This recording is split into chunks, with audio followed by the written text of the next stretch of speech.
Hi Instagram, hi Facebook. Hello world. Welcome. My name's Fiona English. I'm the Exec Director of the King's Head. Hello, I'm Adam Spreadbury Maher. I'm the Artistic Director of the King's Head. You're welcome to join at any point. If you've got any questions for Adam, if you just write a comment either on Instagram or Facebook, I will then ask him. So Adam, just to start with, do you want to tell us a little bit about kind of maybe your path to now? So career-wise, what got you to being the Artistic Director of the King's Head? Great question, Fiona. Thank you for asking. I trained as an opera singer in Australia, in Canberra, my hometown. And when I was studying at the music school, I started to realise that I liked making work as well as being one of the people on stage. And so I started experimenting with directing work. And when I got to the end of my studies, I realised that I definitely wanted to be a director rather than a singer. And I thought I could either move to Sydney or Melbourne or London. And I chose London. And I initially came to study a one-year directing course at the Central School of Speech and Drama. And I decided to stay on afterwards. I became an associate director at the wonderful pub theatre, the White Bear in Cannington. And during my time at the White Bear, I was able to Oval House Theatre, which is now the Brixton House Theatre. I did work at the Etc. Theatre, another great pub theatre, as well as 503, an amazing pub theatre. And I also directed work at the Arcola. And during all of this time of being a freelance, jobbing, emerging director, an opportunity came up for us to turn a small room in a pub at the wrong end of the Kilburn High Road into the Cock Tavern Theatre. And we all thought, let's do it. And we started a theatre that I now think of as a pop-up space. It was there for 2.5 years. We did some wonderful new writing, some emerging artists, some great new plays. That's where pub opera, the version of pub opera that we make at the King's Head Theatre, was born, with Robert Norton-Hale's wonderful production of La Bohème, and Tennessee Williams and Edward Bond and all these wonderful new projects. And during that time, I was offered the role at the King's Head.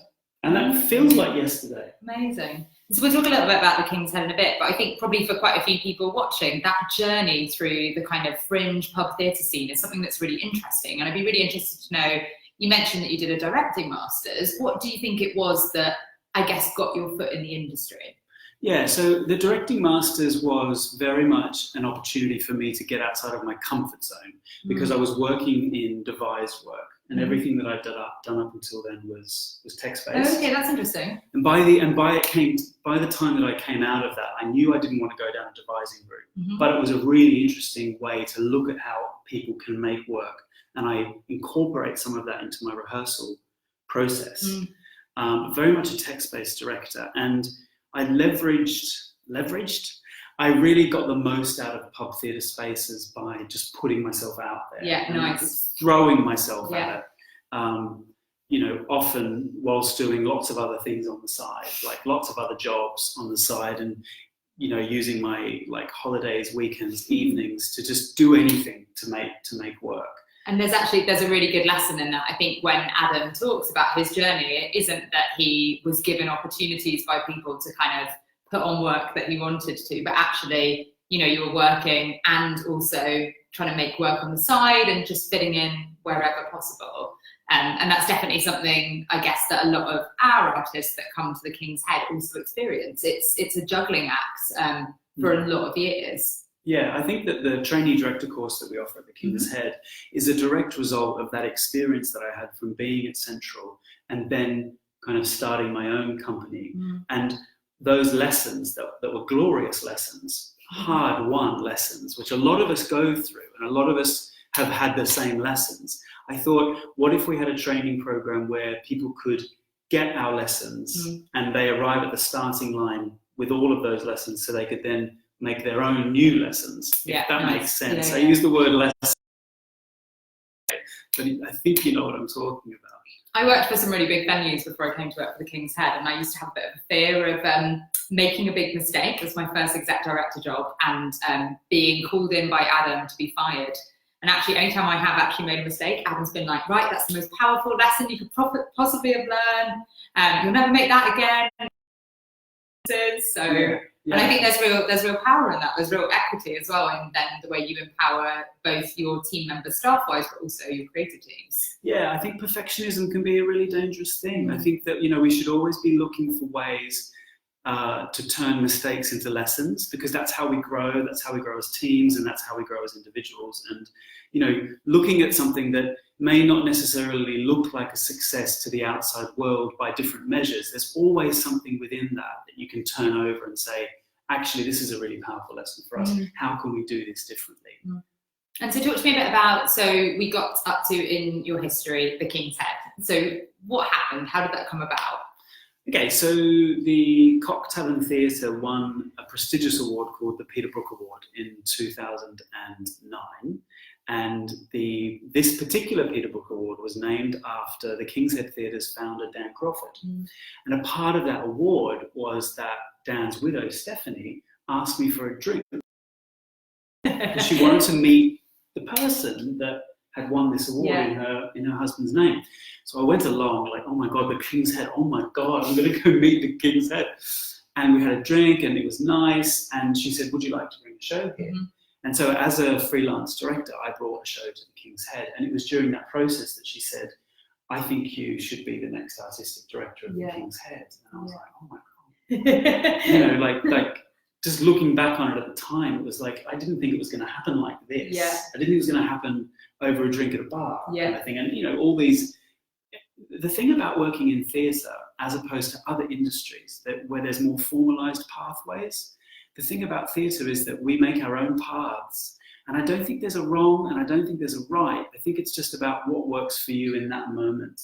And, you know, so, you know, my story is my story, and your story is your story. And everyone's stories are completely different, which are a combination of where they've come from, what they're good at, what they like, and where they want to go. Yeah. So for those of you who are just joining us, do by all means comment either on Facebook or on Instagram, and we'll have a go at answering your questions if you've got specific ones. Otherwise, I'm very happy to keep asking the questions. So talk to me a bit about how long have you been at the King's Head, and what does it look like? Is it the same from when you started to what it's like today? Well, I mean, the roof leaks still, but you know, it's nearly been 10 years. Actually, wow. I know, but it's nearly been 10 years, and a lot's happened to me personally in that time. But looking just at the King's Head Theatre, the King's Head Theatre's kind of had 3 chapters, I'd say, since I've been there. So yes, 10 years at the King's Head, but in a way, it feels like I've had 3 different jobs. And the first job when I arrived in 2010 was to give the theatre an identity. So the King's Head Theatre has an incredible history, a wonderful legacy. So many amazing artists and productions and companies have come through the King's Head Theatre. And Jenny Topper, who's a wonderful producer, former artistic director of the Bush and the Hampstead Theatre, summoned me residents when I became the artistic director, and she said, you have to give the King's Head Theatre a neurosis. You have to give it an identity. You need to do something drastic so that it announces your arrival. And I thought, let's turn it into London's 3rd opera house. And just to pause there, if you are again a young creative or you own your own company, I think that's a really powerful message. It's something that I think when I joined as well, I've been at the King's Head 3 years, and I was also passionate to find in the King's Head again, probably freshly. But that desire, we call that in marketing a USP, so a unique selling point. It's what a big company would say, but it's as true for your company that's being created. What is it that's unique about you? Maybe that's your viewpoint, maybe that's the type of work that you make, but actually one of the things that has helped the King's Head survive so much is that uniqueness and that freshness that Jenny challenged you on, and now has been so much a part of it. I think going after something with integrity and with focus is really important, and we shouldn't avoid that, and changing it as well. That's one of the interesting things. That it's okay to be interested in something and then move on and be interested in something else. So it started with opera, with London's Little Opera House, and we did that for 4 years with our resident company, Opera Up Close. And was that normal when you did that? No, it was not normal. It wasn't normal because we were producing 100% in-house. With the wonderful idea that Mark Ravenhill, who was an associate director at the time, with let's do what the Berliner Ensemble does, and let's do 3 different shows a week. like, yeah, let's do it. And our staff were like, yeah. You can imagine the setting out of the King's Head Theatre, this little pub theatre, up onto other spaces. So it did do what Jenny suggested, which is it got people's attention. Yeah. It captured people's attention, really defied what was possible. That's which good, is turning a little room in the back of a pub into an opera house. For 4 years, we had a wonderful 4 years making, I think it was about 20 new opera productions, which is like an incredible statistic for any larger opera house, let alone a 110-seat theatre, described by the Evening Standard as threadbare glamour. We'll take it. We'll take it. Thank you, Nick. And then what happened is Opera Up Close, which is now a successful mid-scale touring company. They've gone on to have a new chapter in their existence, but I decided to stay. This is my second job at the King's Head Theatre, which was to return it to an artistic policy of a mixed genre, I guess is what I'd say. And broadly speaking, that mixed genre is opera, queer work, encapsulating the whole queer community with a sense of unity and looking forward, as well as celebrating our history. And the third would be, I'd say, critical revivals of post-war work. And we also have a new writing festival each year, which is called Playmill. And that's quite an eclectic mix of work. Is that something that you felt was important, rather than, obviously you said that the kind of first genre of King's Head that you were artistic director of was specifically, it was quite defined really, compared to then what you moved into. What made you excited, I guess, about that change? Yeah, so I think what's exciting is that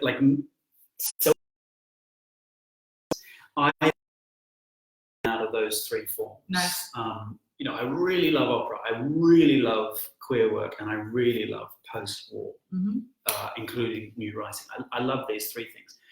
And to be satisfied as an artist, I like to be able to do all three of them. Yeah, of course. And the King's Head Theatre, its geographial location as well as its history, lends itself quite well, because actually that encapsulates all three of all three kind of phases of our history. Opera being the most newest, because actually queer work, the King's Head Theatre was quite known in the 80s and 90s for doing queer work under the artistic director of Dan Crawford. And of course, post-war work, there's, we have a wonderful current, recent and long-term history of doing seminal productions of playwrights like Tennessee Wiggins, Terence Rattigan, Noel Coward, Stephen Burkoff, Victoria Wood, French and Saunders, all these wonderful playwrights that have come through. And so you talked about two phases now. What's the third one? Third phase is the one where we said that we want to move, where an opportunity came up for the King's Head Theatre to have a sustainable and exciting next 50 years. And that kind of chimes in with you joining the King's Head Theatre a few years ago, where we announced that we are going to move into Islington Square. And that after 50 years in our beautiful, well-loved, much celebrated home, we're going to be moving one address up the street into a venue that triples our size, and I think will meet our ambition, because we are kind of bursting at the seams at the moment. There's a great question there on Instagram from a brilliant young director that we love, James Pallaspool, has asked, talking about lessons, which we were just talking about a bit, what's the lessons that you've learned in your time as artistic director? I think the big one is, don't focus on mistakes as mistakes, but focus on mistakes as lessons. Because we can dwell in things, and it's okay to feel something, it's okay to oh, that didn't go well, that wasn't great. It's okay to honor that feeling, but my personal mantra is to feel it, own it, dump it, and then move on to the lesson. So it's okay, cool. What can we learn from that so that we don't do it again, so we can become better as individuals and we can become a stronger team? I realise that some people as well who are watching might not have much understanding of, I guess, specifically what an artistic director does. So when you're talking about lessons, obviously we're not just talking about necessarily in the rehearsal room. Do you want to give a bit of a flavour about maybe what kind of an artistic director role for us?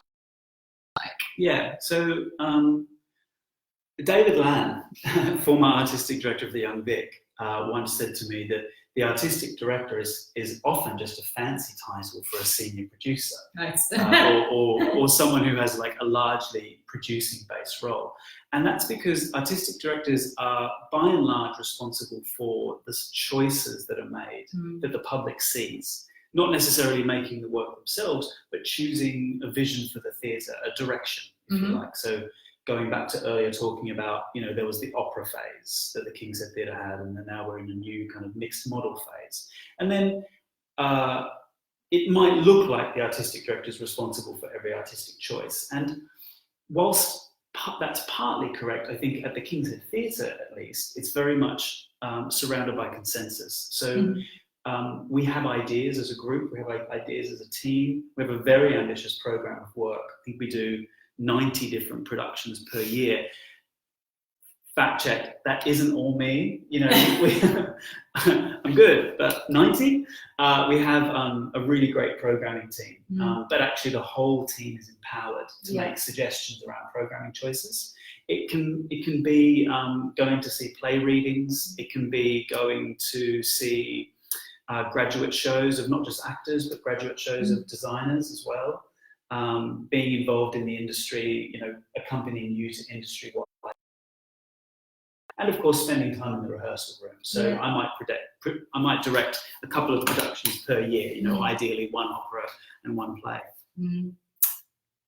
Just a really sad comment. We should say we're specifically trying to be really positive. So by all means, we feel how hard and horrible a time it is, but someone just saying how everything in Ireland is shut at the minute. We completely respect culture as such an important part of our lives, and more than that, I think it's the more connected we've become online, that actually the more isolated we've all felt. So we just want to say we're here for you throughout this.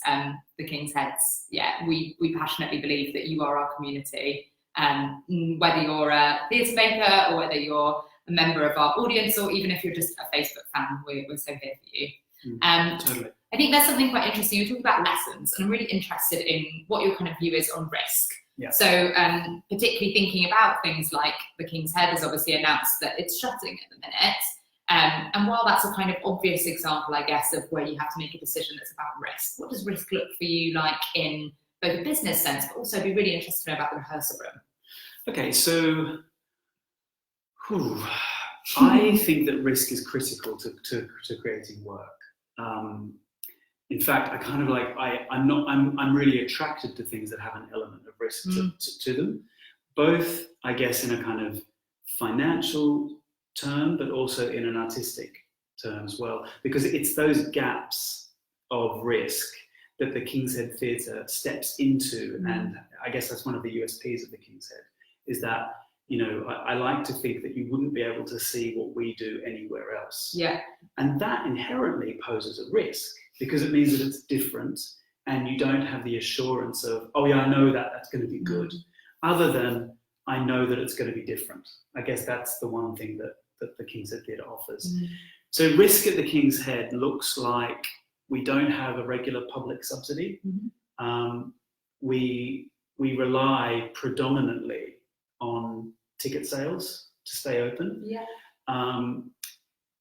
Despite that, we're very passionate about paying people as much as we can, being a 100-seat pub theatre, and we don't benefit from the bar sales. That's like a separate business, and we're kind of tenants in the back. We pay a rent to be there. So there's risk within that. But then I also want to maintain the artistic risk. So it's difficult because there's precariousness in terms of if it doesn't go well, we don't have anything to fall back on. But then also we have to take a chance because that's what we're selling to the audience as USP. And that's the beautiful sweet spot, the Venn diagram of the King's Head that I love about the King's Head Theatre, and I think is what attracts people to the King's Head Theatre. Because if I'm not walking on a tightrope, is it really worth it? And it's okay then to fall off the tightrope. That's okay. That's okay. And actually that falling off is the lesson. And then I'm like, okay, cool, let's dust ourselves off. we're in the arena, we're taking a chance. That's the right place to be, rather than sitting in the back row, like not taking a chance. Let's get back on the tightrope, because the reward of getting across will be worth it. Yeah. And do you think there's something different, I guess, in directing between theatre and opera? Like maybe we might have some young directors who are watching, who are very theatre specific, or theatre makers who come from more of a theatre tradition. Is there a kind of difference in your process that you have to undertake when you're moving into an opera room? There is. There is. So if we're talking about like theatre being a play without music, you've got a lot of freedom in terms of when does it start, when does it end, how long is each scene, how long is each act. There's like, just like from a time perspective, you could go and see a production of a play by Pinter, include every single piece of word that he's written, and you could go see another production and it might take half an hour longer, even though they've essentially followed the same rules of the text. Whereas with opera, you're given what's called a time signature, which is like a kind of you have to do it this, you have to do it. And so the variation between an opera starting and finishing might be seconds or minutes, if a conductor is following the guidelines. But within that, there is immense freedom in opera, because the music underneath the words are quite evocative and do a lot of storytelling. And actually, when you go and see opera, you recognize just how much the composer has done to help you tell the story. Yeah. And you can tell much bigger stories with less words, if you like. They say like a picture tells 1,000 words. I think that opera can tell 1,000 emotions, because music is quite a all-encompassing sensorial experience. And so do you want to talk about, are there any operas in the future that you think, cool, I'd love to direct that, but maybe the King's Head's too small, or maybe the opportunity hasn't come up? Well, we do have a proposed production of Aida that we're hoping to do soon. And Aida is quite a large epic opera. We're working with... I'm only laughing. I saw it at the Met Opera in New York. My mum, who was an opera nut, took me about a year ago, and it featured 3 horses on stage. So when Adam told me he was doing Aida, I said, that's a really funny joke. He was like, I'm not joking. I guess there's the risk, isn't it? Usually see Aida like outside in a huge big amphitheatre or the Royal Metropolitan Hall. But we're going to be doing it with four singers at the King's Head Theatre, with no horses, no elephants. And so within that creative brief is the freedom to create something. And at the King's Head, we're able to translocate from a time past to a more present time. So this production is actually being set in Syria with 4 singers, and Becca Marriott, who's a King's Head Theatre long-term collaborator, is busy writing the libretto at the moment. Great. And so talk to us a bit about, I'm interested in this magic art of putting a show together. What happens, how does your decision happen? Maybe talk us through Coming Clean. How was the first inception of the idea that you wanted to put that show on? How does that happen? What does that look like? And then where do we go from that inception of idea all the way through to opening night, say? It's a great question. Where do you find plays? Is one that I get asked quite a lot. And I imagine that there's a lot of people watching now, like theatre makers, actors, directors, designers, or audience members. How do you decide what to do, what to see? Good question. I say look under every stone, is what I say. Now, Coming Clean, which is Kevin Elliott's first play. Kevin Elliott wrote My Night with Reg. It was his first play. My Night with Reg was his second play, and we've just enjoyed our second West End revival of Coming Clean at Trafalgar Studios. And it's funny, we do a queer season at the King's Head Theatre every summer that lasts for a month or 2. And I was looking for a title to do, and the Kevin Elliott play that I wanted to do had just been licensed by another theatre. And I was on the train coming back from, at the time, Tricycle, with a play reading that Henry Mackerel, who's a King's Head I was on the Ginger Line, the Overground, coming from Brondesbury to Highbury in Islington, and sat next to me was Jenny Topper. Right? So like 7-year gap between her saying, Adam, turn it into an opera house. Her next bit of advice to me was, oh, well, you should really come clean. And the reason she suggested that is, I think she was the artistic director of the Bush Theatre in the 80s when this play was on. Amazing. And so she said, well, you must do Coming Clean. And I'm like, oh my God, you're right. You're right. You're right. I must do Coming Clean. You know, a couple of things were quite attractive about the play. It hadn't been done for 35 years. Wow. So it had that mandate of, you probably won't see it anywhere else. And it felt like the right time to do it because a lot of the issues, you know, it would have been insensitive to do the play in the time on and now, because the AIDS epidemic was, you know, that's what we were using. That's what we were using for a queer story on stage. We were talking about that urgent issue. Yeah. And so it felt like the right time to do it. Yeah. And so, if you interviewed for me in the past, I'm sorry, this is one of my favourite questions in the world. So, but Adam, why does theatre matter? Theatre matters because it's live. It's a conduit between audience and art. It's the same reason why self-reflection matters, because we go to theatre and we see ourselves on stage. And it's in that process of identification with the themes and the characters that we feel at one with the world, and to step out of alone and to step into unification, which is the edge that theatre has over the wonderful form of film. Amazing. Thank you so much for joining us, everyone.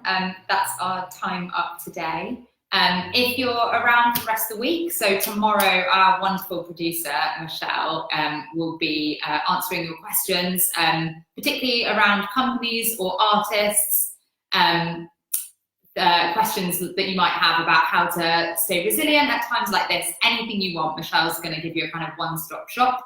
On Thursday, the brilliant producer, James Seabright, will be on our Facebook and Instagram, hopefully answering any questions that you might have on how to be an Olivier Award-winning producer. And then on Friday, we're hosting a book club. So we'll be looking at Hedda Gabler, the Ibsen play. So by all means, it's available online for free. It's out of copyright, so kind of download it beforehand and join us.